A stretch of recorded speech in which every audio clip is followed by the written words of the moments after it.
Donny Cates and Iban Coelho head into the Venomverse as Eddie teams with his old mentor and an old friend to free Venom from Null, who has his hands full on Earth as Dylan has risen to match the villain's power and help the heroes of Earth defend the planet from the symbiote Scourge.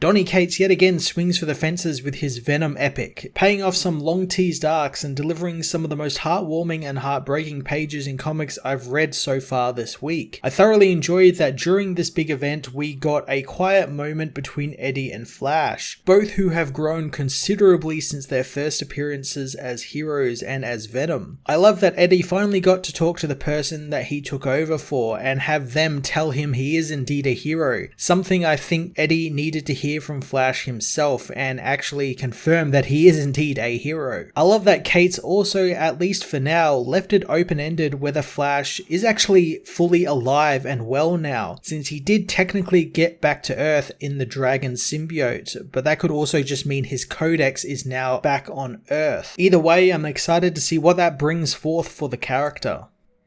Iban Coelho's art is still in top form here, delivering some absolutely epic action-packed pages as we explore the God Hive in all its hellish Doom-esque greatness. Seeing Flash's Agent Anti-Venom costume again was so damn good, especially in his art style, and I love how Iban drew it with Flash's face slightly showing from half of the suit. It looked really cool, and it's a kind of a play on, I guess, that whole Spider-Man Spider-Sense thing when they used to do half the mask, half of Peter's face. I kinda like it. Jesus Aberdov's colours also popped fantastically this issue, none more so than his epic 2-page spreads, which there are a couple of this issue, which both he and Iban really cut loose on and gave some fantastic things to look at.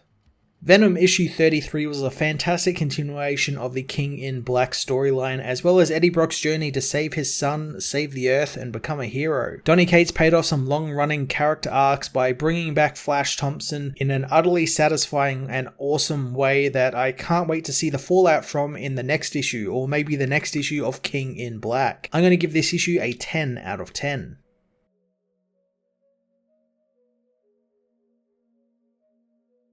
Venom issue 33 finds Spider-Man telling Dylan that while they don't know each other very well, he made a promise to Eddie and the boy needs to listen to him. Peter explains that he lost his parents as well at a young age and a lot of other people in his life as well, and he knows it feels like your life is crumbling at your feet and the world keeps spinning regardless of that, and it never stops asking of you or hitting you or knocking you down, and for many that's just enough to keep them down, but for people like him and Dylan, they have the power to stop this and get back up and slow it all down. He says that he wasn't much older than Dylan when he first donned the Spider-Man costume and decided to get up, but he wants to give the boy something he never got. A choice. He tells Dylan that he can stay down if he wants, and that's okay since he doesn't know if his powers can actually turn the tide, but he has seen the world come back from worse and believes that they can overcome this, and he needs Dylan to trust him. He tells Dylan that he doesn't need to do this and he will protect him if he doesn't want to go out onto the battlefield. Dylan, however, wants to go and hurt something, as in the Hive, Eddie is overcome with a pain, telling Flash and Rex that something is wrong. Eddie regains composure, asking how Flash is there, learning that just because